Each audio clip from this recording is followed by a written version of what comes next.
Hello guys, আমি troll app Mamun.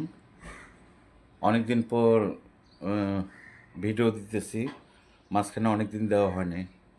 তো এবার আসতেছে একটা কেআরকে মনিটর নিয়ে, স্টুডিও মনিটর।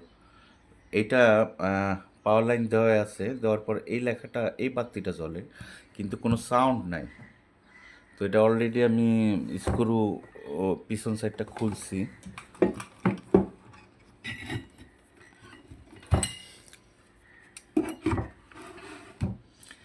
তো এই হচ্ছে এটা সার্কিটটা।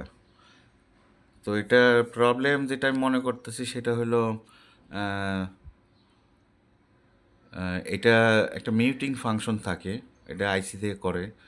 এটা বোধহয় মিউট হয়ে গেছে, কারণ পাওয়ার অ্যাম্পলিফায়ার আইসি যে একটা লো ওফারের জন্য, আরেকটা হাই পার্টের জন্য, মানে একটা লো ড্রাইভ আর একটা হাই ড্রাইভ, মানে টুইটার এইভাবে করছে আর কি। তার মানে এটার ভিতর দুইটা অ্যাম্পলিফায়ার আছে।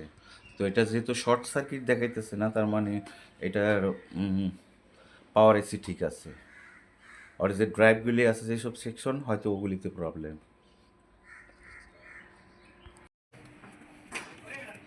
আপনার ভোল্টেজগুলি চেক করবো।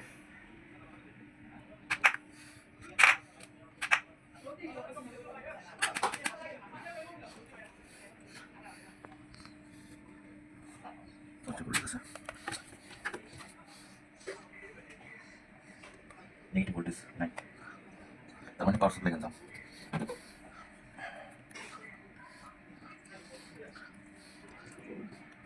একটা প্রবলেম পাওয়া গেছে, একটা রেজিস্টর কাটছে।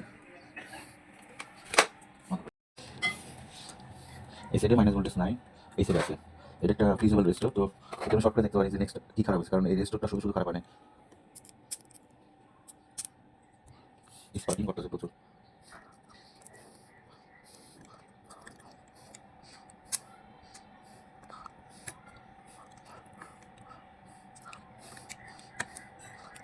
ওটা দিলে ভোল্টেজই চলে যায়, তার মানে এই যে এটা গরম হয়ে যায়।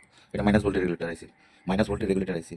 এটা খারাপ হয়েছে, এটা গরম হয়ে যায়। এটা চেঞ্জ করার পরও যে কিছু খারাপ হয় না এখন বলা যাবে না, এটা লাগাইতে হবে। আর মাইনাস ভোল্টের রেগুলেটর আইসি বাংলাদেশে পাওয়া যাবে কিনা এটা সন্দেহ, আর না হলে একটু মডিফাই করে হয়তো লাগাইতে হবে, আর রেজিস্ট্যান্সটা চেঞ্জ করতে হবে।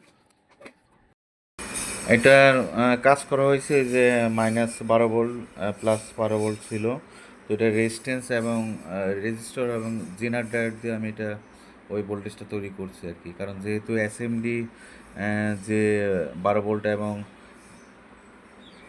-15 ভোল্টের যে রেগুলেটর আইসি, ওগুলি খারাপ হয়েছে, আর ওটা পাওয়া যাবে না। তবে বাইরে থেকে আনা সম্ভব, কিন্তু এতে পার্টি বলতেছে আমার এখনই লাগবে। তো কী করবো, এইভাবে করে দিলাম। এখন সাউন্ড ঠিক আছে, সাউন্ডটা অবশ্য নগনে বাজে।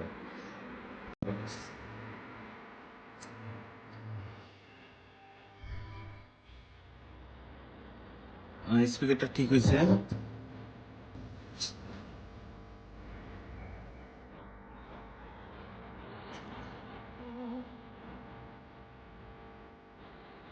হ্যাঁ, এখন ঠিক আছে বললাম। আর পায়ে কমে।